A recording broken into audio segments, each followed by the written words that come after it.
is 4 anticipation guides, 1 per person. These are yours. Write your name on it.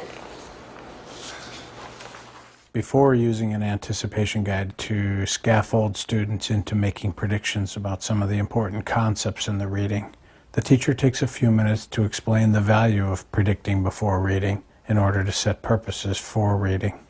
I just don't dive into reading something. I want to check out the pictures. Okay, so in addition, the teacher models how the skill of predicting works for her when she reads the newspaper. She explains that it's not so important whether one's predictions are right or wrong. Making predictions simply makes it easier to read because the reader knows what she's looking for.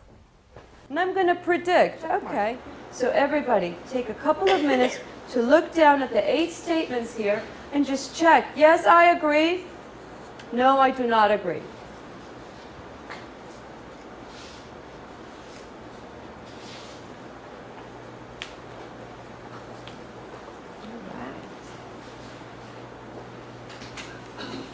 And don't look at your neighbor. This is your thinking. This is what you think. And so you are right with what you think, unless proven otherwise. As a group, I want you to discuss your opinions. Now think about this. This is your opinion. Discuss it with your group. Okay? And see if somebody in the group is able to change your mind. Kind of like an attorney. Okay? He's going to convince you. Let's see if they're convincing from what they know. So as a group, go number 1, number 2, and see. Now, if you still don't agree, that's okay. Because this is just a consensus of the table. So I'm going to give you about 3-4 minutes as a group to discuss your answers.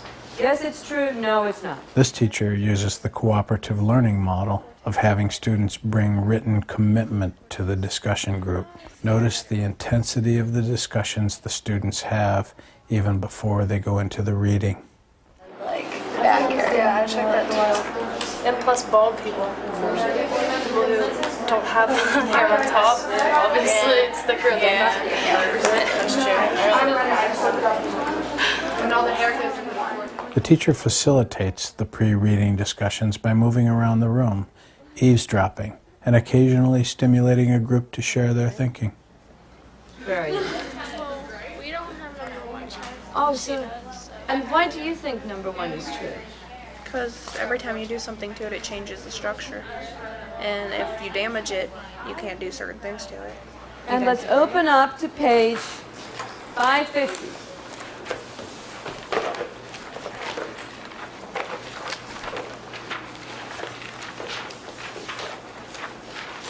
Now we're going to be attorneys here. We're lawyers. We're going to gather information. We're going to gather facts. Okay? Our anticipation guide, those are our predictions. Those are the things we think are true or not true. So, Before going into the reading, the teacher models for the students the precise method they should be using to gather evidence to support or negate their interpretations of the anticipation guide statements. And so for number 1, that's where my information is found. Okay? So for the next 10, 15 minutes, we're going to read silently. And you will have your anticipation guide with you. And you will make the notation if in fact. Notice how purposeful each student is during the silent reading. This occurs as a result of 3 things: the individual commitment each student has made through prediction, the pre-reading discussion that has provoked student curiosity, and the concrete task involved in gathering supporting information from the text. Because of the nature of a well-made anticipation guide, the students thoughtfully process the text. The kind of reading that the students do at this point in the class is very different from the sort of reading they do when they're finding answers to worksheets or doing end-of-chapter questions. As a result, the discussions that ensue are engaging and involve higher-order thinking. Okay, I want you now to go back to your small groups and discuss what your findings are and come to a group consensus. So, did everyone get true for number 1? Yes. Number 2 is true. That's You what know I what got. bothers me about number 1? Not worried. As each group attempts to come to a consensus, the teacher moves around the room to observe and to facilitate the process. These discussions are an important prelude to the final step of bringing the whole class to You consensus. guys all look so good in your blue, we'll use blue. All right, this is my first group that has come to a consensus. And I want you to tell me, do you agree with this statement? Is that true or is it not true? And if somebody has something to say about it, please chime in. It's true. It's true.